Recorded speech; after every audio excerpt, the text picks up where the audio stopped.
ගොඩක් දවසකින් after long time මේ video එක මේ ලෙසන් එක මේ ඉබේ සිද්ධ වෙන ඒවා. ඔයගොල්ලෝ දන්නවද අර ඉබේට සිද්ධ වෙනවා කියලා කියන්නේ? ඉබේට සිද්ධ වෙනවා කියන වාක්‍ය ටිකක් තියෙන. එක්සැම්පල් පොඩි දේවල් ටිකක් තියෙන්නේ.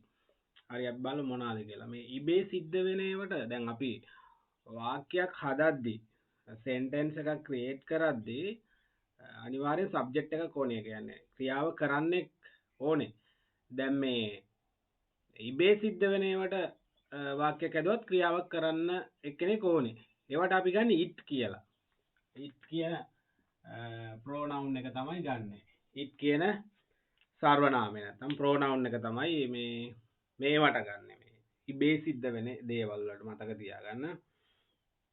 එතකොට අපි සාමාන්‍යයෙන් කියනෝනේ අර ඕක හැලෙයි, ඕක වැටෙයි, අන්න ඒ වගේ දේවල්.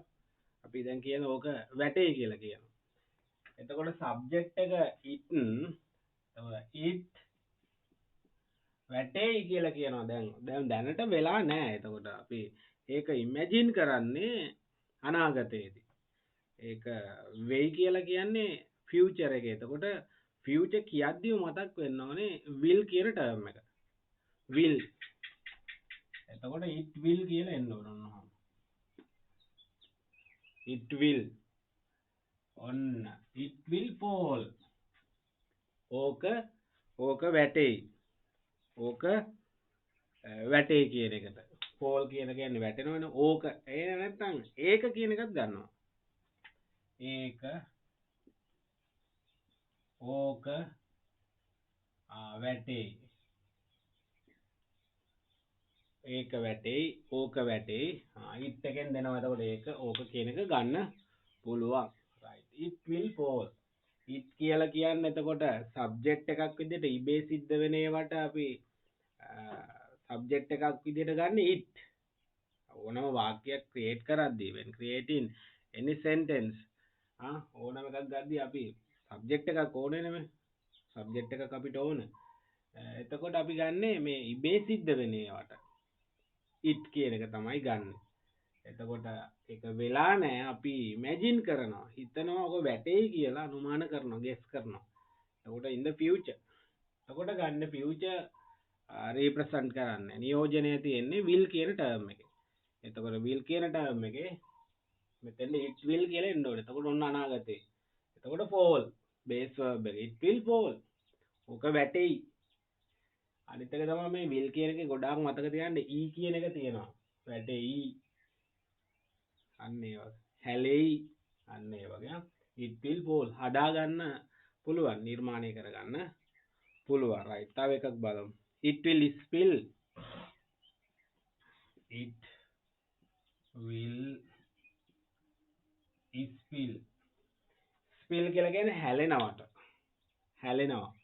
එතකොට ඕක හැලෙයි කියලා කියනවා. දැන් අපි තේ එකක් අරගෙන යනවා කියන්නකෝ. තේ එකක් අරගෙන ඉද්දි කියනවා පොඩි එක්කෙනෙක් අරගෙන ඉද්දි ඕක හැලෙයි කියලා. it will spill. ඕක හැලෙයි. ඒක හැලෙයි, ඕක හැලෙයි. එතකොට will spill. right. next. ඕක කැඩෙයි කියලා කියනවා. it will කැඩෙනවට කියනවා break. ඕක කැඩේ. මොනවා හරි දෙයක් අල්ලගෙන ඉන්නවා නම් තද කරද්දී වගේ අපි කියනවා ඕ පරිස්සම් වෙන්න ඕක කැඩේ කියලා. it will break. it will break. ඕක කැඩේ කියලා කියනවා. ඕක කැඩේ. ඕක හැලේ. ඒ වගේ. දැන් තව එකක් තියෙනවා අර වහී කියලා කියන්නේ. වහී කියලා කියනවා. වහිනවා. ඒකත් ඇත්තටම බේ සිද්ධ වෙන එකක්. ඒක අපි බලපෑමකින් තොරව වහී කියලා කියනවා. ඒ කාලගුණය සම්බන්ධයටත් ගන්නේ සබ්ජෙක්ට් එක itමයි. it.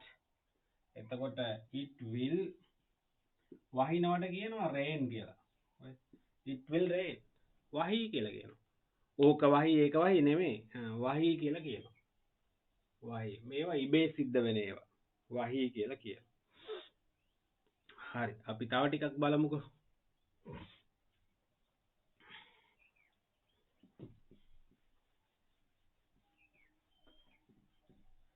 එතකොට දැන් අපිට කියනවනේ මෙහෙම ඔයා වැටෙයි කියලා. ඔයා වැටේ. එතකොට ඔයා නම් you වැටේ කියලා කියනවා අනාගත කාලේ නියෝජනය will වැටෙනවට කියනවා fall. You will fall. ඔයා වැටේ. You will fall. ඔයා වැටේ. ඔයාගේ පර්ස් එක වැටේ. කොහොමද කියන්නේ? ඔයාගේ පර්ස් එක වැටේ.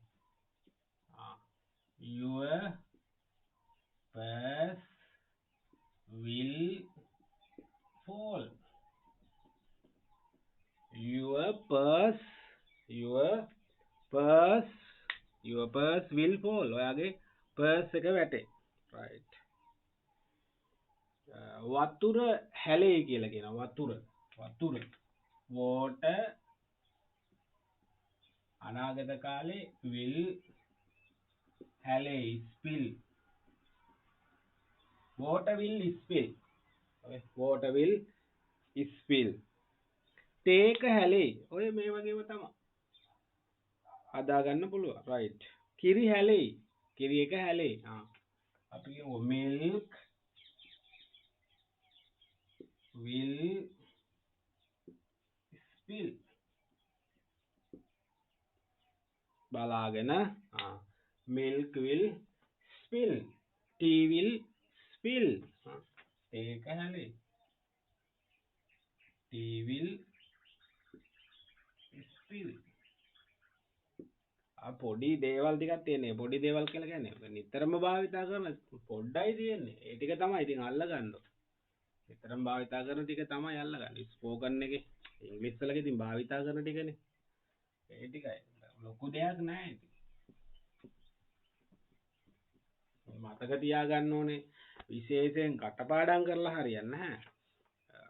හැදෙන ස්ට්‍රක්චර් එක අවුලුවට ගත්තනම් හරි. right. තව එකක් දෙකක් බලමු.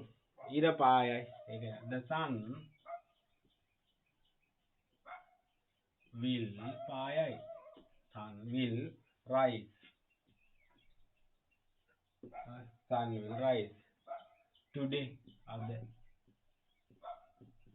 අද ඉර පායයි. සමහර විට එක දිගටම වැහලා වහිනවා. එතකොට අද කියනවා the sun will rise today. නැත්තම් ටයිම් එක මේ today මෙතෙන්ට දාන්න පුළුවන්. today the sun will rise. අද ඉර පායයි. today the sun will rise. right. next. මල් අර පිපෙයි කියලා කියනවා. මල් පිපෙයි කියලා කියනවා. flowers will පිපෙයි. bloom. flowers will bloom. ඒවා හදාගන්න පුළුවන්. මේ ඔක්කොම අනාගත කාලේ ෆියුචර් එකේ තමයි එන්නේ මේ will කියන ටර්ම් එකේ.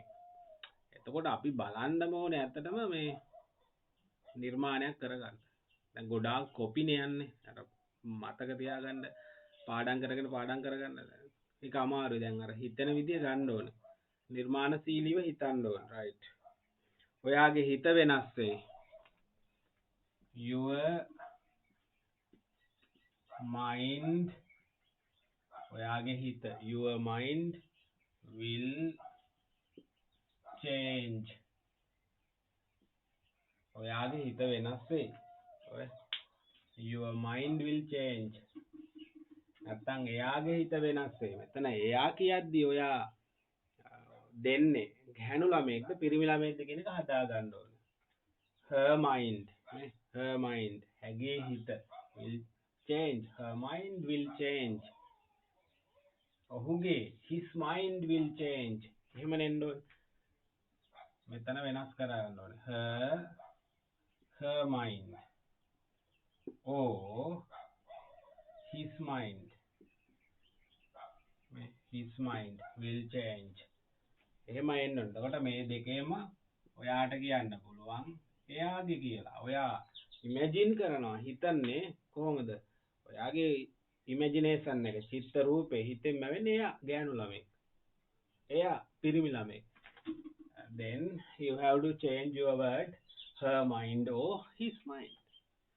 එහෙම තමයි යන්න ඕනේ.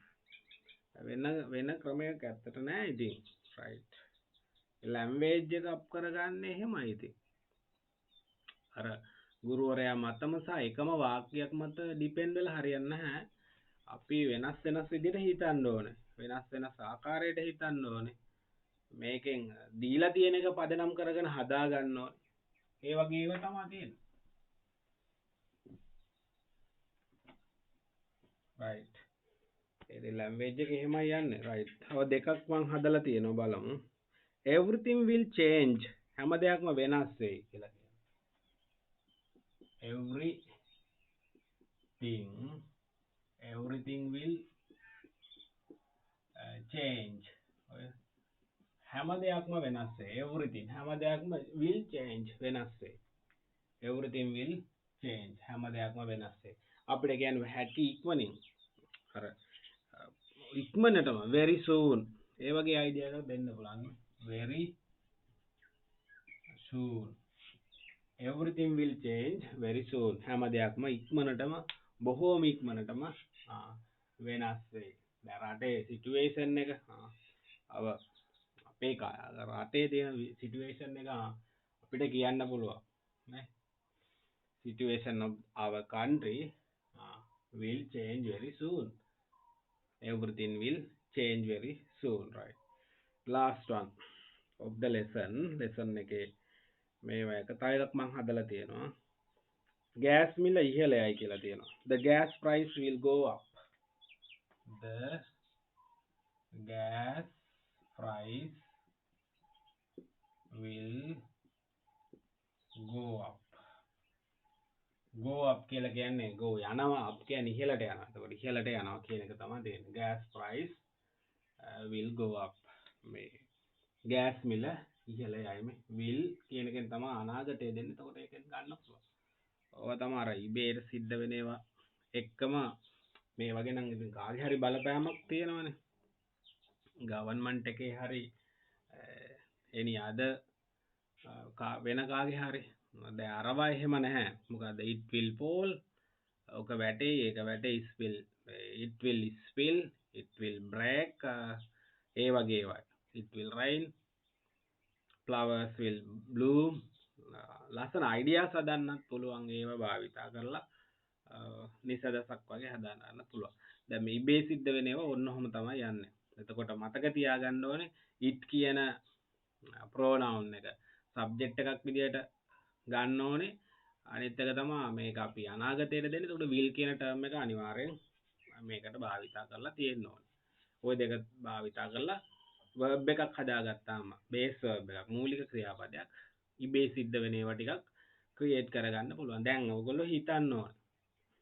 Now you have to think how to form a sentence.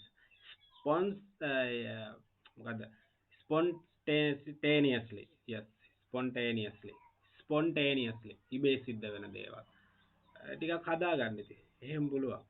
Base වෙන්නේ සබ්ජෙක්ට් එක it ගන්න ඕනේ. will කියන term එක එන්න ඕනේ. බේස් verb එකක් අරගෙන හිතන්න බලන්න. එතකොට ඔයාට ඔටෝම මේක අහු වෙනවා. you will be catch.